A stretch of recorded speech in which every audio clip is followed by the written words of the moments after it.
I'm Logan Crawford, and right now on Spotlight, we take a deep dive into one of the most challenging and complex issues of our time, abortion, with James Cavanaugh. He's the author of a powerful book. It is called To Protect Those Unable to Protect Themselves, Saving the Unborn.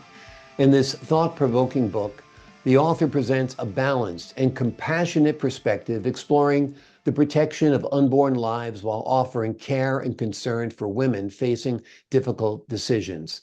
Through fact-based analysis and a proposed path forward, this book offers hope and insight for a better future.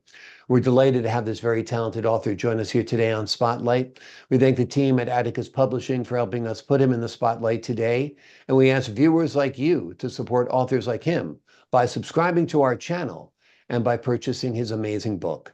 The links are below this interview. James, thanks so much for joining me here today on Spotlight. Well, thank you for having me. I appreciate the opportunity, frankly. I appreciate your time. You know, as I read the title of your book to the folks at home, To Protect Those Unable to Protect Themselves, it reminds me that this has been something you've been doing your whole career. You spent Well, decades serving yes, America.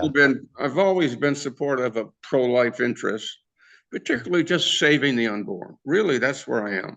Yeah. And it wasn't until that I'd fully retired and stopped working that I had time to actually dedicate some time and thought to the process.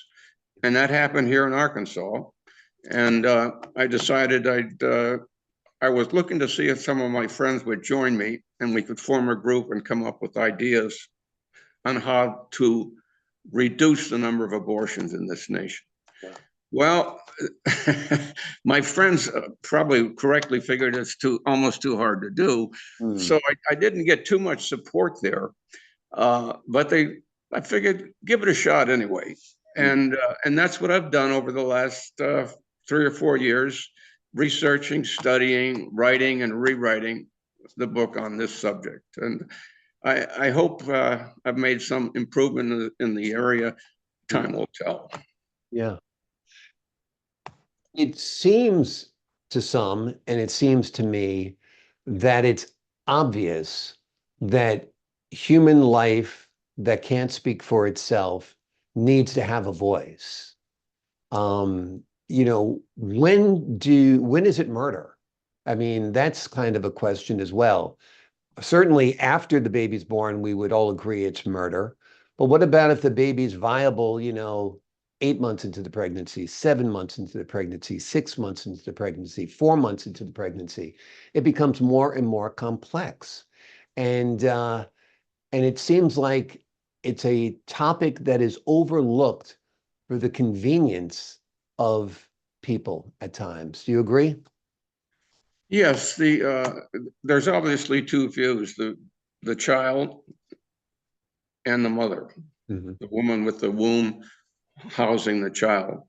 And generally, people lean more towards supporting the woman.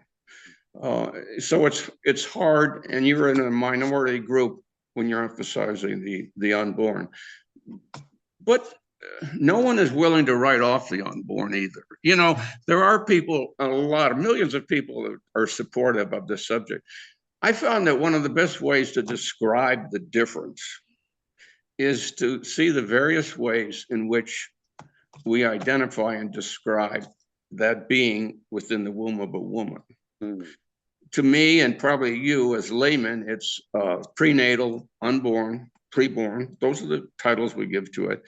And to those, probably you as who like me and others love that unborn, we call it a baby. And that baby continues from being an unborn through birth until a year or two of its life. The medical terms are fetus. They basically just call it pregnancy nowadays. They don't Well, even, yeah, but zygote and fetus, blastocyst, and embryo. right. But the other element, more like the choice folks, Planned Parenthood, they define it differently.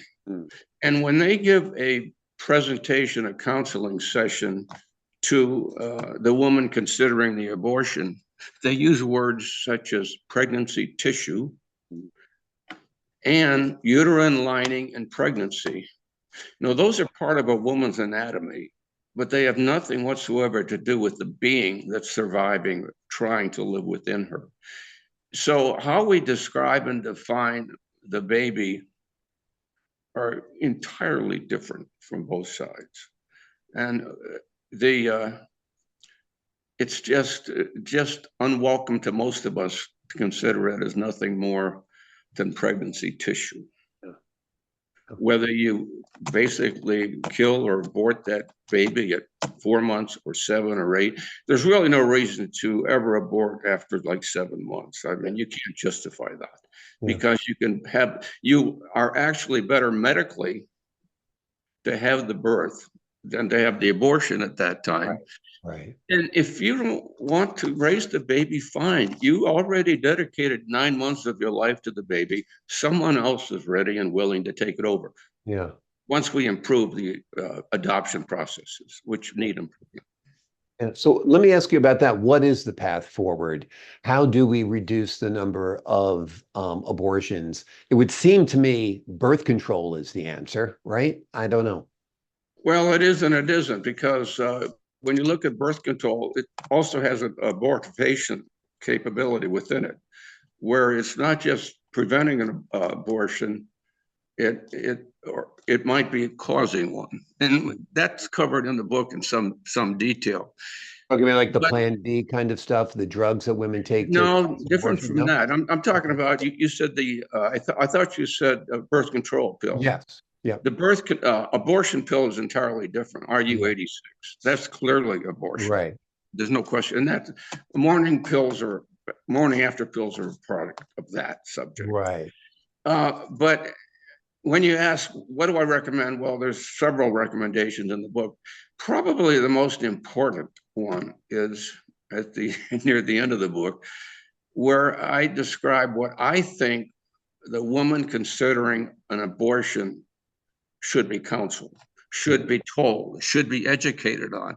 And when I say that, I'm not talking about a 5-hour session. I'm talking about maybe 30 minutes of a medical professional talking to her about pregnancy generally, the pregnancy in her particular case, and the single most important thing, and I have a statement which I say should be read verbatim, and that is the fact that no matter whether you believe that unborn is a human being at conception, at gastrulation, or later, that being can only become a human being. It has a single purpose, one natural destiny, and that is to be as we.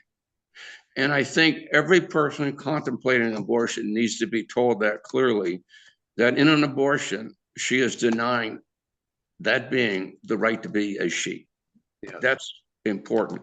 We need to get that across to people. Yeah. And when you call it pregnancy tissue, you aren't doing that. Yeah. Yeah. Well, controlling our verbiage is how the left controls a lot of the debate in this country, whether it's, illegal aliens in this country, they'll call them migrants. If it's abortions in this country, they'll call it terminating a pregnancy. They try to, water down what's really happening here. I think it's also ironic that we will spend millions and millions of dollars to save a baby's life. Let's say a mother's in a car accident, she gives birth, preterm, and we will spend, pull out all the stops to save that baby. Yet each year we're killing countless babies, and people turn a blind eye to it. Yeah, and it's the power of those who advocate what they call reproductive rights, which is really a misnomer. There is no right to kill that being within a woman's womb. Yeah. There is a power to do it, and I don't deny that power. Right. But there is no right to do it, frankly. Yeah. And men have such little say in this. Obviously, there's usually a man involved.